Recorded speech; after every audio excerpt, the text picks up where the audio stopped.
Home is Nashville, Tennessee for Paige Omartian, recording artist, speaker, author. Her mission's pretty clear. Wake up, generation. You have a life. How will you use it? You are a young lady, Paige, who is very thankful to have a life. Very true, very true. I want you to tell the story. I'm going to start with two sweet pictures of a little girl growing up, obviously very active, full of life and health. Yes, yes, very much. This is your mom with This is you? my mom.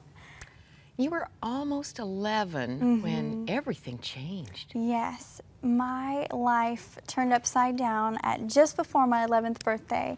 As you saw in the pictures, I was a totally healthy, normal little girl when all of a sudden my right leg started hurting, and so I got many tests. Doctors thought it was just growing pains, or maybe I heard it doing dance or whatever.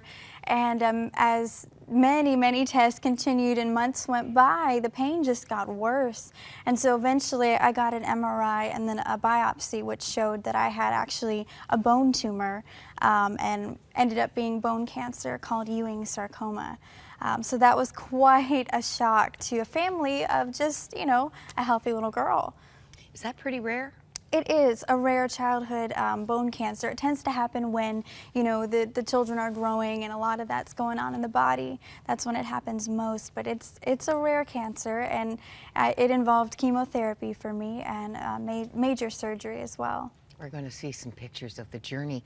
What was the prognosis? Well, How scary was this?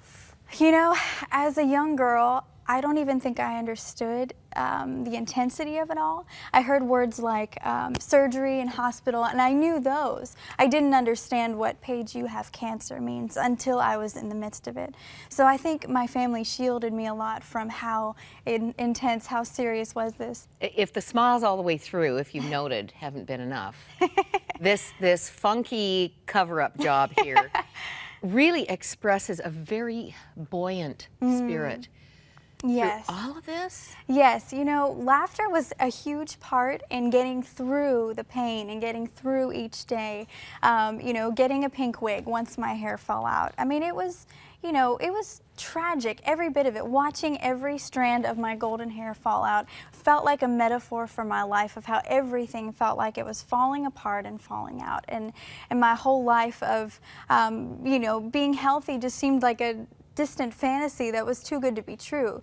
But my family was so supportive, and the nurses that took care of me in the cancer unit were just amazing. And so we would, you know, just try and take, you know, make humor out of, you know, being bald somehow, and make humor out of having, you know, IV poles and tubes attached to me, and I would squirt the nurses with syringes, and my dad, you know what I mean? You just kind of have to take what you're given, and you know, you definitely cry, but you've got to be able to find peace and joy in the midst of it too. A year of chemo? A year of chemo. I had 14 treatments altogether. So I had 7 chemotherapy treatments first, and then surgery to replace 5 inches of the bone where the tumor was, and then 7 more chemo treatments just to make sure that the cancer hadn't spread. So it was very brutal, because the chemo kills the cancer, but it also kills everything else with it. Just about kills you in the process. Basically, basically lived in the hospital for a year because I was too sick to go home. So, Paige, as I started reading your story, and your personal story is the beginning of the book. Yes. I was praying for an 18-month-old in a cancer journey. That 18-month-old cannot express her feelings, her fears, just the uncertainty of everything happening to her. Yeah. As a 10, 11-year-old, ultimately, you've talked from that perspective. You remember so well the unknowns and ultimately the whys. Right. Why, God, did I do something to make you angry? That is exactly what I thought. I would cry, you know, I would let down my defenses with my mom. She was with me all the time. And I would just cry and say, I don't understand, why is this happening to me? I would cry out to the Lord saying, why do I have cancer? I came to know the Lord at 8 years old, so I had a relationship with him, but it hadn't been tested yet.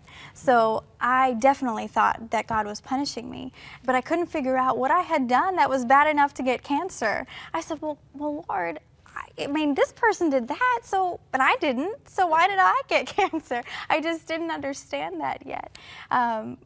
Through the process, though, God began to show me that he wasn't punishing me, that he was actually carrying me through this time.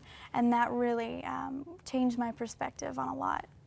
In the book, you acknowledge the prayers and encouragement of the family of God, yes, in helping to move you from that distorted understanding, right, of why a God of love allows suffering, right, to trusting that God had you in his grip. Right.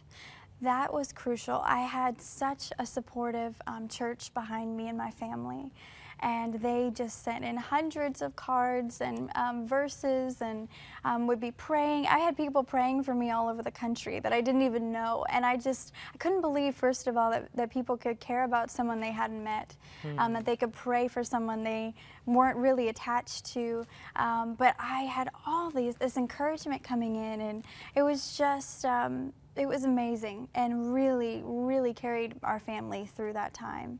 I know for your very well-known mother-in-law, and I think probably your father-in-law too, I've read Stormy Omartian's comments that, you know, we do pray for our children's future spouses. Right. And those prayers would have been having their effect in a very critical time exactly in your life. Right. And that's something we talked about, you know, right after Chris and I got married. She said, wow, I just realized the night before your wedding, you know, that I had been praying for you through all of this in your life. And it was just a really powerful moment for both of us to know that connection was taking place so many years before. Just married last year, November yes. 11th, Remembrance Day, Veterans Day for yes.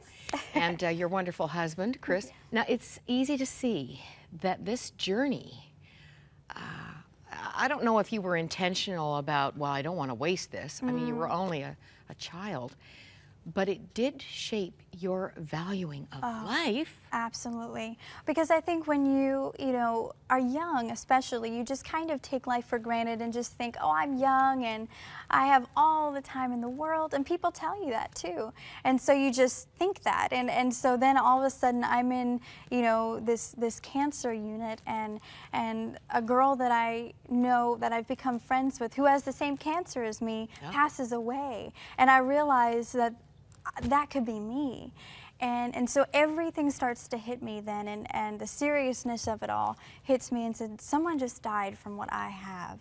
What's happening? What can I expect? Do I have a future?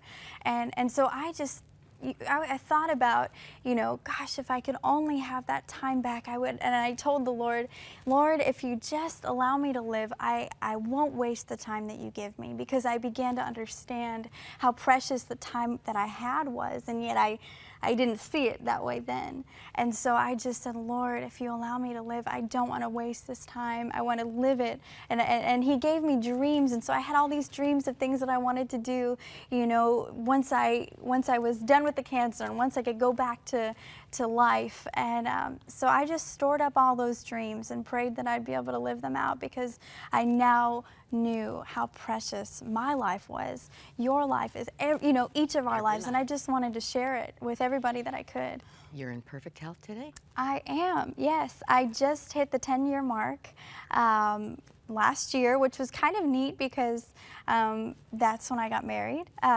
So yeah, it was just really special to have the 10-year mark and my marriage kind of all at the same time.